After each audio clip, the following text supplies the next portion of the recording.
JPMorgan Chase is quite the controversial company. I mean, there have been scandals and lawsuits in just about every category that you would expect from a bank, and I'm talking about major stuff here, which is meaningful because most people use banks. They claim to do business with 62 million US households, which is just about half of them. Unfortunately, there's a decent chance that you have been directly affected by at least one of these controversies, and even if not, you have almost certainly been indirectly affected by them. So in this video, I'm going to talk about what's been happening. Now, I can't talk about everything because there's been a lot happening, but I do want to highlight some of the issues that have either been the most impactful, the highest profile, or the ones that have been more directly affecting the public. Starting off with their size, it's a common concern that some of these major banks have gotten too big. They have too much influence over the economy and whatnot, and that concern has never been greater than it is right here because JPMorgan Chase is the biggest bank in the United States. They have around $3 trillion in assets, which is more than Bank of America and Citigroup and every other one. This bank right here that exists today is the result of over 200 years of consolidation within the US banking industry. In fact, I don't know if any other company is as deeply rooted in American history. Just some of the highlights. Their origins can be traced to the Manhattan Company that was founded in 1799 by Aaron Burr. It was originally set up to build a system that would supply clean water to New York City, but when they ended up with some extra money, they voted to use it to start a bank. Though it appears that may have been Aaron Burr's true motive in the first place. After only 9 years, they sold their entire water business to the city, and then from that point, they were all about banking. In 1955, that company merged with the third largest bank in the country called Chase National Bank. They had started back in 1877 and were actually named in honor of Salmon P. Chase, who had died 4 years earlier. He was the Secretary of the Treasury during the Civil War under President Abraham Lincoln and went on to serve as Chief Justice of the Supreme Court for the final 9 years of his life. Also, I thought it was interesting that later on, he was chosen to be the guy on the $10,000 bill that was official US currency. Anyway, Chase National Bank started merging with a bunch of other banks in the 1920s and, as I said, ultimately came together with the Manhattan Company in the 1950s. The other part of the name, obviously, comes from JP Morgan, another historical figure. Now, he could easily derail this whole video. Get it? Derail? But to keep it simple, in the 1890s, he inherited his father's business and combined that with his own stuff to officially start this new company that I'm talking about here. Alright, it's all coming together. Throughout the 1900s, JP Morgan and Chase were two separate banks that continued to grow and merge with a bunch of other banks. By the year 2000, the two of them merged together to create JP Morgan Chase, and even that's not the end of it. They went on to merge with even more banks, helping them grow into the largest bank in the country. Notably, they acquired Bank One in 2004, and then Bear Stearns and Washington Mutual in 2008. That was all connected to the financial crisis, by the way, where they were essentially deemed too big to fail by the US government and bailed out with $12 billion. A controversial move that further cemented the concern of many people that JPMorgan Chase may have grown a little bit too big. For the rest of my list, I've chosen not to talk about anything that happened before that 2000 merger that essentially created JPMorgan Chase, partially to keep things more modern and relevant, but also just to help narrow it down. So next on the list is their involvement with fraud, because JPMorgan Chase has been involved with some of the biggest all-time accounting scandals, namely Enron and WorldCom exposed in the early 2000s. I've talked about them before, but these companies essentially lied on their financial statements with the goal of tricking the public into investing in their company. For Enron, JPMorgan Chase was accused of helping them lie to the investors. They were one of Enron's biggest lenders, and they allegedly loaned them money in these shady agreements that miscategorized the loans in a way that hid them from investors. So the potential investor would come along, see those low debt numbers on the financial statements, and invest their money in the company because of it. Well, when the company went bankrupt, those investors lost their money and then sued JPMorgan Chase, along with many others, I should make that clear. But in this case, it ended in 2005 with a $2.2 billion settlement. For the WorldCom scandal, there were similar accounting issues happening at the time that JPMorgan Chase was helping them sell their bonds to the public. In that lawsuit, it was claimed that they didn't conduct enough research on WorldCom before agreeing to sell those bonds, because if they had, they would have caught on to this accounting fraud. That one also ended in 2005 with a similar $2 billion settlement. Another fraud that they were connected to was the Ponzi scheme from Bernie Madoff. I've talked about this one before as well, but he was tricking people into investing their money with him, and for 20 years he was moving that money around primarily through accounts with JPMorgan Chase. The bank was accused of knowing what was happening and choosing to ignore it. In 2011, even Bernie Bernie Madoff himself said there were people at the bank who knew what was going on. He was scamming all these people. It seems like the bank knew about it and they just continued to work with him. In 2014, JPMorgan Chase agreed to pay $2.6 billion to the US government and to the victims of the fraud. I think you'll agree that these are big, high-profile cases, and JPMorgan Chase paid a multi-billion-dollar settlement in every one of them. The next controversy is their potential involvement with the LIBOR manipulation, probably more impactful than anything else on this list. Those letters stand for London Interbank Offered Rate. It's like a benchmark that's used to set interest rates. Like if you're taking out a loan or getting a mortgage, the interest rate that you're charged is determined using this index. The issue here is that the number itself is calculated using information provided by the banks based on rates at which they lend money to each other. The scandal is that these banks were allegedly working together to provide misinformation that would artificially alter that rate in a way that would be favorable to them. JPMorgan Chase is believed to be one of the 5 major banks involved in it. I know that was a lot right there. To put it simple, JPMorgan Chase and these other banks were potentially altering the interest rates from 2003 until it was exposed in 2012. I say it was the most impactful because anyone who took out a loan during that time was likely affected by it through that interest rate on the loan, and therefore the interest that they eventually paid. And this one also led to a lawsuit that was settled along with Citigroup for $182 million.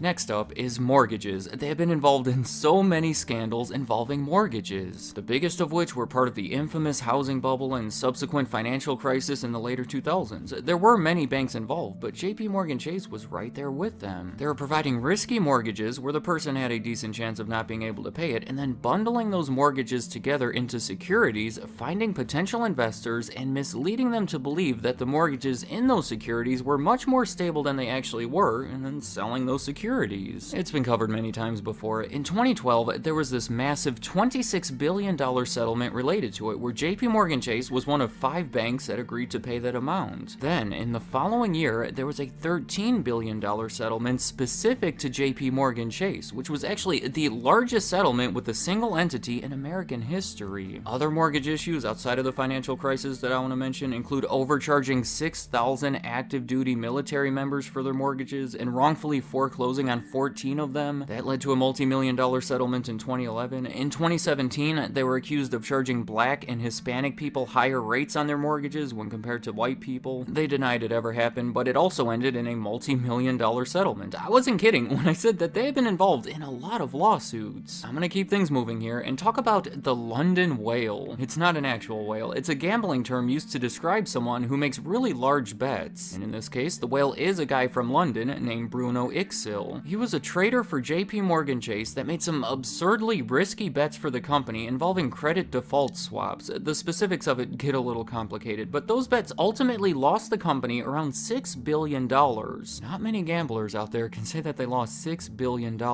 It not only lost them money, it hurt their reputation because it made the public doubt their control over risks. The management of the company was mostly held responsible for letting it happen. The CEO of the company took a big pay cut the following year that was likely decided based on this. And on top of everything else, there was almost $1 billion in fines attached to it. To summarize, that is $6 billion in losses, $1 billion in fines, and a hurt reputation. The list continues with all of the controversies they've had involving credit cards. Again, it's just about every issue that you can imagine here. In 2012, they were sued by a bunch of their customers who claimed that the bank unjustly increased their monthly minimum payments from 2% to 5% of their balance. They said that they were told if they transferred the balances from their other credit cards to their Chase card that they would be given fixed rates until the balance was paid off. So they raised the rates out of nowhere. It led to more fees, kind of a weird case, but it ended in a $100 million settlement. And then from 2005 to 2012, there was a separate issue with billing. The bank automatically was charging cardholders for credit monitoring services that they never agreed to, and in many cases, they never even provided the service. That was the accusation anyway, and in 2013, they were ordered to refund $300 million to customers and pay $80 million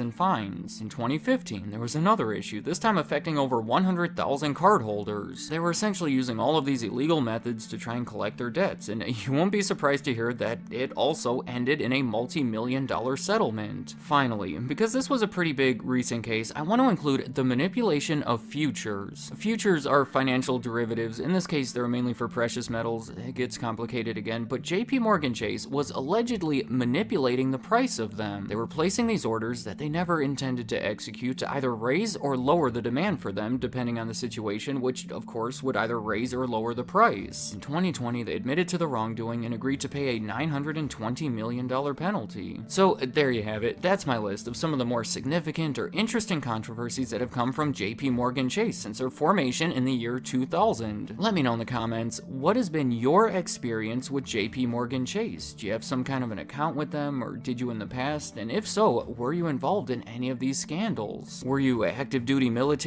that was overcharged for your mortgage? Did they try to enroll you in their credit monitoring services? Were you an investor in Enron? There is such a variety here, so I think that's a fair question. Also, I feel the need to point out one more time that this list is not complete. There are dozens of other controversies that could have easily made it. There's been so much going on with this company. Let me know if there's anything else that you feel I should have included, and any other thoughts that you have about JPMorgan Chase, leave them in the comments. I'd like to hear what you have to say. Thank you for watching.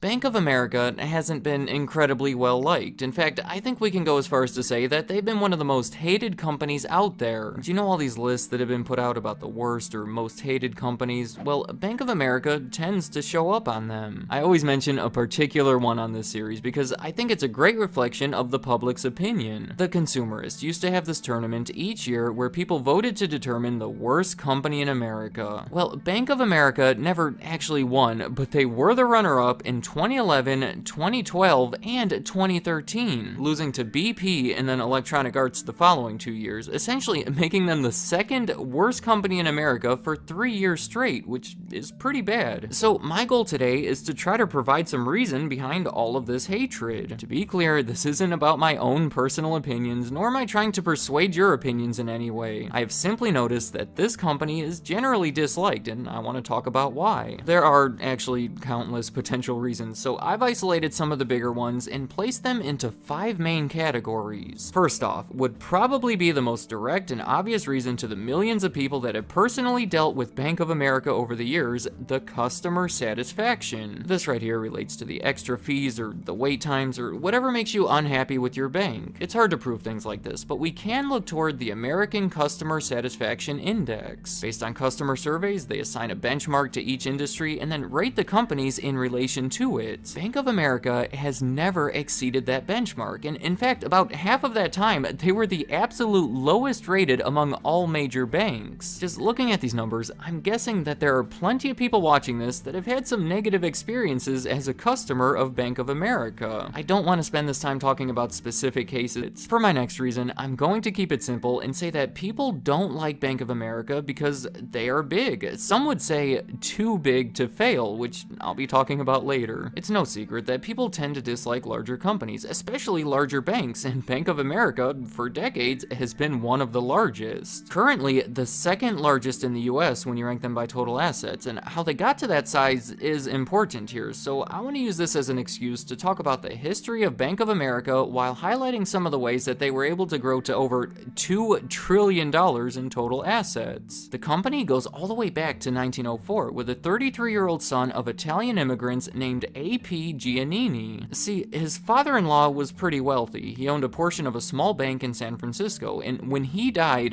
Giannini was placed into a director position at that bank. Now, at that time, the standard for banking was to play it safe by providing loans and other banking services to the larger businesses and the wealthier individuals, and pretty much ignoring the people with less money. Giannini felt that this was foolish because there was a large population of immigrants and farmers that could benefit from their services, and urged the rest of the board to expand their client base. When they refused to do that, he took the idea that he believed in, raised $150,000 from investors, and opened his own bank directly across the street from that other one. It was initially called Bank of Italy, specializing in loans to the less wealthy Italian immigrant population and many others that were refused service from those other banks. 2 years later, San Francisco was hit by a massive earthquake, destroying almost every business in the area, including the Bank of Italy. Luckily, he was able to rescue $80,000 in cash from it and quickly used that money to set up a stand where he would make agreements to loan it out. So during a time when the city needed money to rebuild, he was among the only ones that was able to provide it to them. 3 years later, he started expanding into new areas by acquiring struggling banks around California and turning them into new branches of his bank. In the 1920s, he started opening them in other states nearby, and the name of the locations were changed changed to Bank of America. It all continued, and by the time Giannini died, it was the largest bank in the country with over 500 branches and $5 billion in total assets. Some of the more notable things that they've done over the years: in 1932, during the Great Depression, when no one else would fund it, Bank of America provided the money that allowed the construction of the Golden Gate Bridge. Later in that decade, Disney found much needed funding from Bank of America. They were the ones who provided the money to make all of these classic films, including their first one, Snow White and the Seven Dwarfs, followed by Dumbo, Bambi, Pinocchio, and many others. And in addition to all of that, they loaned Disney the money that allowed them to construct Disneyland and Disney World. Another thing worth mentioning is in 1958, they introduced Bank AmeriCard. It was essentially the first modern-day credit card that changed its name to Visa in the 1970s. So just to recap here, without Bank of America, we may not have the Golden Gate Bridge, Disney, or even credit cards in the way that we have them today. Jumping ahead to the 1990s is when they really started growing out of control through a series of mergers and acquisitions. In 1998, they merged with Nations Bank in an almost $50 billion deal that technically meant Nations Bank was acquiring Bank of America. They just chose to use the name Bank of America for the combined company. It created the first ever bank that reached from one US coast to the other, and it sparked a lot of major changes. Their headquarters moved from San Francisco to Charlotte, and that's when they adopted that famous flag logo that they've been using ever since. In 2003, they bought Fleet Boston Financial Corporation in another deal valued at almost $50 billion. That was a major bank centered around New England that had 1,500 branches. In 2005, they bought the credit card issuer MBNA Corporation for about $35 billion. Bank of America was already the third largest credit card company, and that acquisition pushed them into first place. In 2007, they bought LaSalle Bank for over $20 billion, giving them a major presence in the Chicago market. Then, in 2008, they bought the world's largest mortgage lender, Countrywide Financial, for about $4 billion, and the following year, they bought investment bank Merrill Lynch in a deal initially valued, again, around $50 billion. Those last two acquisitions lead me to my next reason behind the hatred, which I'm just going to call the recession. See, Countrywide Financial was deeply involved in originating subprime mortgages. If someone didn't qualify for a regular mortgage, they would instead get a subprime mortgage at a higher rate. All of this is at the center of the housing crisis. Basically, they were giving out all of these mortgages that people could not afford, and by 2007, 2008, when the housing bubble burst and everyone was defaulting on these mortgages, it was bad for Countrywide and the economy in general. I can confidently say that buying this company was not good for Bank of America as far as their reputation or financially, because it put them at the center of so many penalties and lawsuits. Just some of the bigger ones. In 2011, they paid an $8.5 billion settlement to investors who bought securities backed by their mortgages that they claim were misrepresented to be more stable and more valuable than they actually were. Then in 2013, there was a $10 billion settlement with Fannie Mae because Countrywide sold them a bunch of these faulty mortgages. In 2014, there was a $16.65 billion settlement with the Justice Department related to all of this that was actually the largest civil settlement with any single firm in American history. And by the way, I should mention, 2008's winner for the worst company in America was Countrywide Financial. And as far as the investment bank Merrill Lynch, that one brought criticism as well, from the public and from their own stockholders. Those stockholders voted to approve the acquisition, but then they claimed that they were misled as far as the losses that Merrill Lynch was sustaining and the bonuses that were being paid to the executives. In 2009, the SEC charged the Bank of America a $33 million penalty because right before the deal closed, Merrill Lynch paid their executives $3.6 billion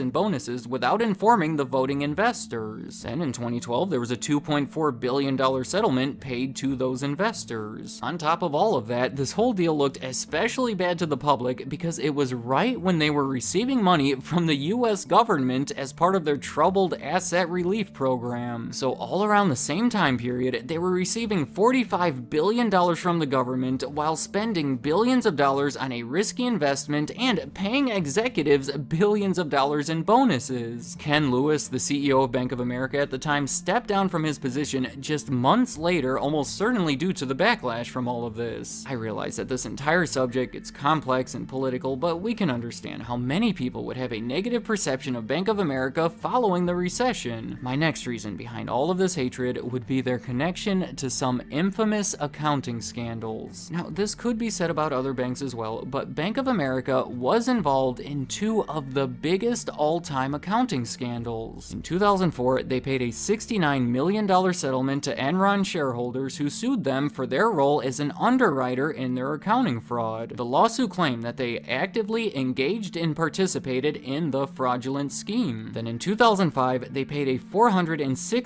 million settlement to the WorldCom shareholders who had a very similar claim. Any involvement in the WorldCom and Enron scandals is not seen favorably by the public. For my last reason, I hate to say it, but discrimination. It's sad to see it for obvious reasons, but especially because the company was practically founded on providing services to minorities. Even as late as the 1960s, they were the first major employer in California to sign a statement of racial equality in hiring. Again, it's shocking how many lawsuits and penalties that they've been involved in here. Some of the more notable ones: in 2011, the Justice Department fined Bank of America $335 million because Countrywide had been discriminatory in their lending practices. They're found to be giving African American and Hispanic borrowers higher mortgage rates than the white people who came in with similar qualifications. In 2013, there was a $160 million settlement related to Merrill Lynch. That one had to do with their hiring practices and corporate culture involving African Americans over the years, and similarly, the following month, the Department of Labor forced Bank of America to pay over $2 million